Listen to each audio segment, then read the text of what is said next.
Vamos falar sobre célula de produção e os requisitos para seu funcionamento adequado. É comum que se saia de um treinamento e, conhecendo apenas os aspectos básicos, se queira implementá-lo. Ou, ao ver uma célula de produção funcionando, com o operador movendo-se sincronizadamente entre as máquinas, num espaço apertado, com baixos estoques e com fluxo contínuo de produção, se queira implementar. São razões pelas quais a implantação da célula de produção pode dar errado, ou não se caracterizar como uma célula de produção e ter seus benefícios reduzidos. O aspecto que chama atenção na célula de produção é a sua flexibilidade de volume e de produto. Ou seja, pode-se mudar de produto facilmente, produzindo ora um produto A, mudando rapidamente para um produto B e assim por diante. Ou adequando-se ao volume de demanda. Se a demanda diminui, pode-se retirar o operador ou até interromper a operação desta célula. Ou ainda, se a demanda aumenta, colocar mais um operador e assim aumentar a capacidade de produção da célula. São ainda vantagens importantes: redução de lead times, menos estoques, redução do espaço ocupado, redução de desperdícios de movimentação, melhor utilização de máquinas, o aumento da capacidade, maior retorno sobre investimento, maior produtividade da máquina e do operador e melhor qualidade. Os formatos desse layout são em forma de I, de U ou de O. Nós vamos aqui usar um formato de O. E nós vamos utilizar esse formato numa analogia, de forma que seja fácil o entendimento, tanto pela alta gerência quanto pelos operadores, de modo que eles consigam colocar em prática o funcionamento da célula de produção.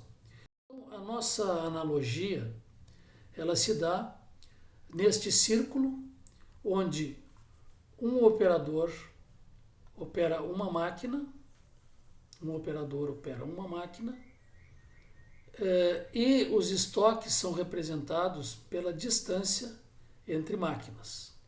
Então, diâmetros pequenos, nessa nossa analogia, representam estoques menores e máquinas mais próximas. Diâmetros grandes representam estoques altos e separação entre as máquinas e maior espaço ocupado. Uma questão importante na nossa analogia é que, em vez de utilizar máquinas estáticas que processam produtos, nós vamos utilizar uma analogia em que as nossas máquinas funcionam consumindo os produtos.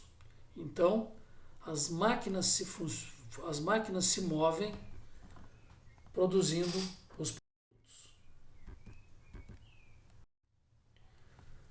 Se nós imaginarmos ou conhecermos uma célula de produção, o primeiro aspecto é reduzir o tamanho desse círculo, reduzir o círculo, então o que implica em reduzir estoques. Um outro aspecto é fazer com que os operadores circulem entre várias máquinas, ou seja, que haja uma separação do homem e da máquina. O homem opera várias máquinas, ele dá partida numa máquina, deixa-a funcionando, se dirige à segunda máquina, enquanto a máquina 1 ainda está operando, coloque a máquina 2 em funcionamento, nesse caso, e parta para a máquina 3. Tudo isso, obviamente, para atender uma demanda, uma taxa de produção, que é o TACT. Então, os tempos de ciclo somados têm que ser menor que o TACT. E o que são os tempos de ciclo? São os tempos de o operador se mover entre as máquinas, é o tempo da própria máquina produzir e assim por diante. Se nós imaginarmos agora a máquina 1 variando a sua velocidade de produção, nós chegaremos ao primeiro requisito para que a célula de produção funcione. Então, se a máquina 1, por exemplo, ela se move com mais velocidade do que a máquina 2, ela é obrigada a parar de funcionar, interrompendo o fluxo da célula de produção. Se de outra forma a máquina 1 reduz sua velocidade de produção, trabalha com velocidade menor, ela interrompe o fluxo de toda a célula de produção.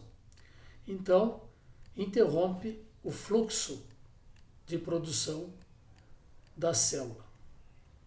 E essa variação se dá por muitos fatores.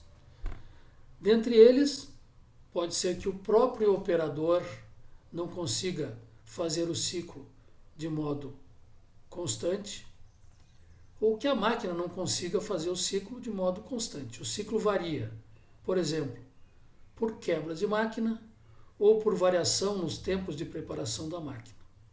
Então, para que a célula funcione adequadamente, produzindo em fluxo contínuo, é preciso reduzir a variabilidade de operação das máquinas. Esse é o primeiro fator, o primeiro requisito: reduzir a variabilidade das máquinas. Mas há muitos outros fatores que nós veremos numa próxima apresentação.